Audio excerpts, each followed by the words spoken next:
Entrepreneurs, imagine being 1 week away from graduating West Point and having to choose between your future and your faith.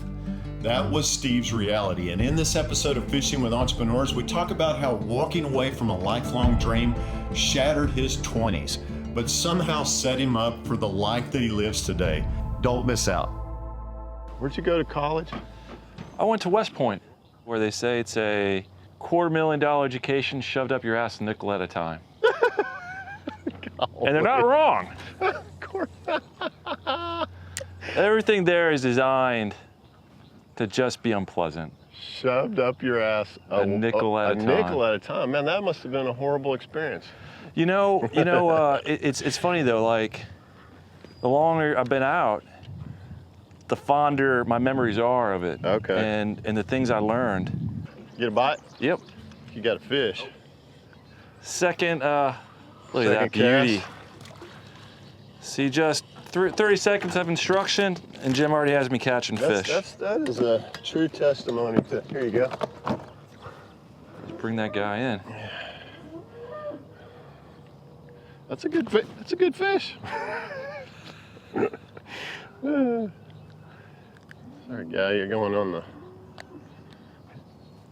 Don't get hooked. Going on the menu. What was next? Well, I have a unique story on that one. You're a unique guy, Steve. Steve Brook. So I majored in philosophy, and my senior thesis was on just war theory. Yep. Just war theory says you can only have one side that's the right side, right? And my argument was, well, every side in war thinks they're the just side. Uh-huh. And how do you know which side really truly is just, right?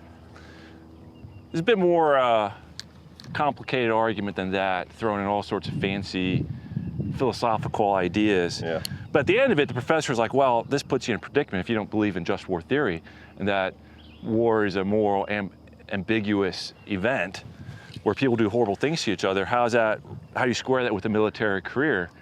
And my reply was, well, sir, I can't. That's why I'm not going to do it. And that was a week before graduation. You serve 5 years active duty upon graduation. I was commissioned to go in the infantry. And so what I said was, I'll tell you what, I'm going to turn down a degree. I'm not going to accept it. And you do with me as you want. But I didn't think it'd be right to take a degree, walk across the stage if I wasn't going to fulfill my service commitment. It was also something hard for me to square when you really think about military service and my beliefs in Jesus and Christ. I couldn't square that circle. Yeah. You know, the message of the cross is one of nonviolence in the end. And I think that's where you find ultimate freedom. Your dad's a retired colonel. That's right. So is that pretty hard on y'all's relationship, or how did he feel about that? Yeah. Oh my gosh, yeah, man. we didn't talk for 7 years. Wow. He said, if you go through with this, you're going to shake my hand and promise me you'll never ask a thing from me again. Man, I'm so sorry, man. That's tough. But you know, it taught me a few things. It taught me, one, people's reaction to things you do says more about them than about you. And it took me a long time to figure that one out. And you're 21, 22 years old. You didn't know that, have that lesson then. I did not. That's just really remarkable, dude. It took so much courage, by the way. Be in that point in your life. There was this plaque in the old cadet library by General MacArthur, and he was asked on his 75th birthday, what attributes should a West Point graduate have? And one of them was, he said, the ability to turn a deaf ear to the roar of the crowd and follow your conscience. Wow. And it stuck with me. And I like to think that's kind of what I did. For him to have that awareness, first of all, is pretty mature, emotionally immature at 21. And then to have the ability to actually follow through on that, knowing that it was going to have consequences on his relationship. He had that sense of self. And that is something we see in entrepreneurship, actually. It's a psychological trait that we'll often see in entrepreneurs, a self-determination, and it often serves well then when you step off the well-worn path, right? When we go a different way. So I'm sure then it went on to serve him in a lot of other ways in his life. Oh, you got one? Yeah. All right. You start a business and you pour all your heart and soul into it. That business defines who you are. The success of that business is tied to your own personal success. So if the business starts not to succeed, your self-image starts to go downhill pretty quickly, starts to degrade. Yep. And then that's where I think mental health issues start to play out, substance abuse, relationships. And I could say I've been through that with the first business I started, which ended up in the end of my first marriage. I mean, that was not easy peasy Steve at that time. Okay. Tell me about that business. What was it? So it was a furniture store Okay. in Brooklyn, New York. Brooklyn, New York. And I started with my first wife, and we had all these ambitions. We were going to make this store, it's going to be a design haven. We're going to have all this success. So if anything I learned from it is you got to maintain perspective on, you know, who you are, and not tie it to the success of an enterprise. That's just, you're just asking for a headache at that point. Yeah.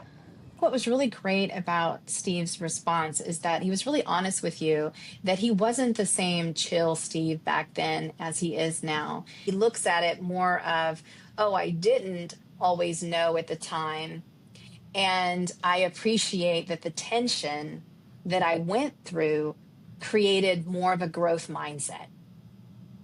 And he has gratitude, he said, gratitude for that. Yeah. Entrepreneurship, in my opinion, has the ability to help with our self-actualization. That through the experiences of entrepreneurship, because you are so much at the edge of things, you're putting yourself in uncomfortable situations, uncertainty, responsibility for people beyond yourself. He actually demonstrates how choosing to walk that line of uncertainty and constant reassessing yourself, if you do it consciously, there's a way in which it accelerates your ability to sense yourself, your self-actualization, which means our ability to come into really a true understanding of who we are. Oh, hey. Hey, Steve's hooked up. This might be the honey hole. All right, and a piece of seaweed. Oh, yeah. Oh, no, it's one of these guys. Got one of those little guys. Yeah. That's actually a big little guy. He's a chunky little feller. Look at him peeing around. Look at him squeal. Look at that. Look at that pee.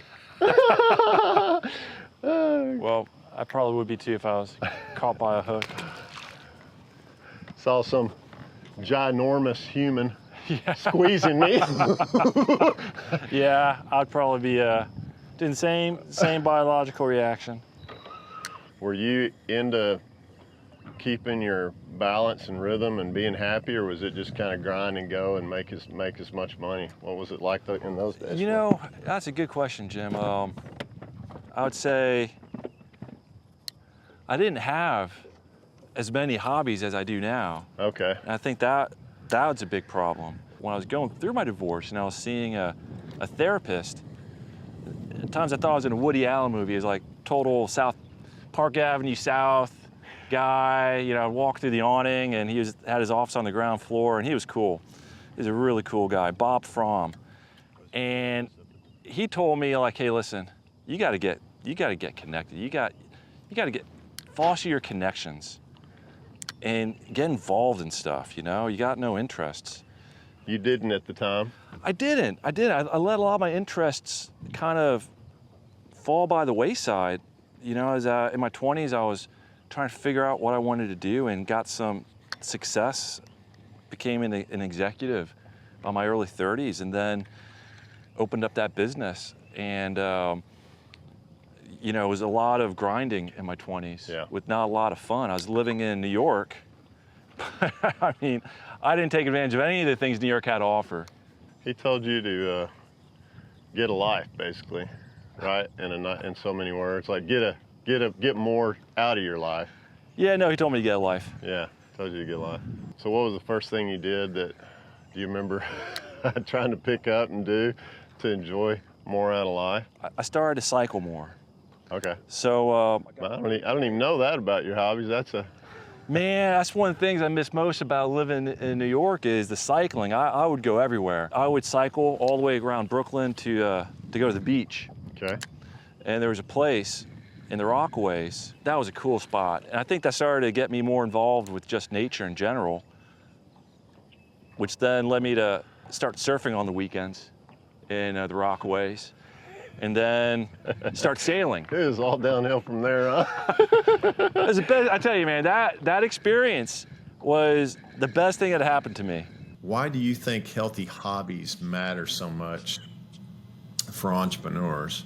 There is it's a very persistent mythology that if we want to succeed, we have to block out all the distractions and stay just hyper focused on our one goal.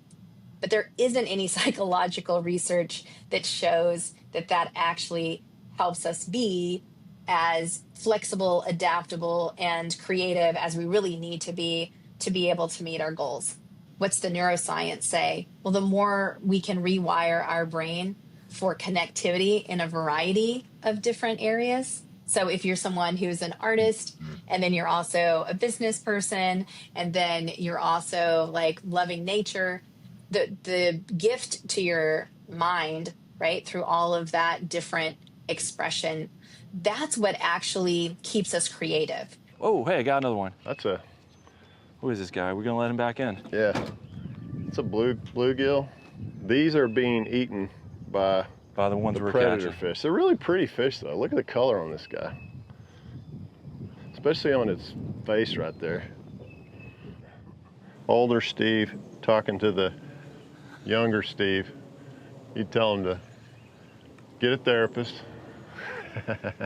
get yoga, get some hobbies. See, that's a dangerous question. You know why? Because we're all on a unique path. That's completely customized for you, your experience, right? And I wouldn't want to ruin that path at all. I think everything I've done. So if you're sitting with the younger Steve, I wouldn't even want him to know it was me. would you not give him some of the life advice? Nope. I would just enjoy experiencing my younger self and be like the benevolent stranger. Because here, once you start giving advice and say you change that younger self, well, if you like where you are right now, well, you've just now screwed that all up, right? Now you set a different set of actions in motion. It's kind of like Back to the Future, right? Back to the Future. What can you think of would be one small step? It's about self-curiosity and connecting to other parts of yourself. And one way to do that might be to start just a daily practice. It doesn't have to be yoga. It might just be a daily practice while you're having your morning coffee or tea, and just journaling, what's driving me today? Mm-hmm. What's driving me today? What am I curious about? If you feel like you can hear your story and his of that, when that therapist said, you're kind of isolated, you need connection. If you're feeling that, you're resonating with like, yeah, I don't have any hobbies. I don't talk to anybody outside of work, or I only talk about work. This is a good time for you to think about what would that be? Would it be picking up your bike, going out on the kayak, going fishing? What's something you might try and just see where it takes you next, right? Where does that connection to yourself and to an activity or to others, where does that take you in your self-awareness? Oh, he wants it. Hey, got it. Oh, he's got the Oh, is he grass. on it? Yeah. There we go. That's fun. Yeah, we got another one for the fish fry.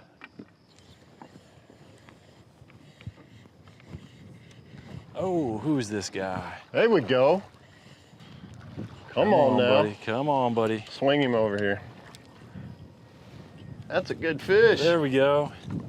Back on the board. That's a good fish right there. Feels like you got a lot dialed in. I mean, you got a lot to celebrate. but you got a lot to celebrate there, You man. know what? That's where gratitude comes in, because it ain't gonna last forever, man. Okay. Because the thing is, I feel like this is a really beautiful time of life, but I think it's also important to acknowledge that, hey, it all could change in a heartbeat. Yeah. It could change in a split second. You know, the reality is, even though I've met the love of my life, one of us is gonna peace out before the other.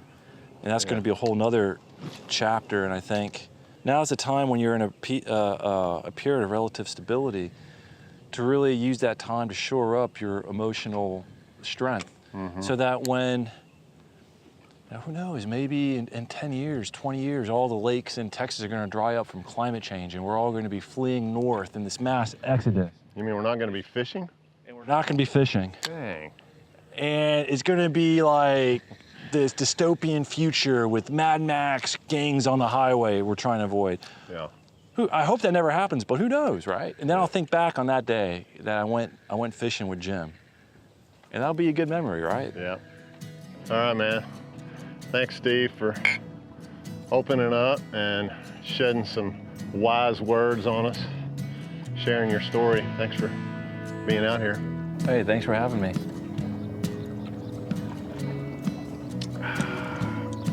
Looks like I'm swimming. I think we both are. Set in, but I'm gonna call him a half-pound fish. It's either this one or he also caught some other nice Hey, ones. look at that guy. Probably caught that one too. So he absolutely just annihilated me today. Look at that. Second time out fishing. All right, let's get wet, man. All right, let's go. Sir.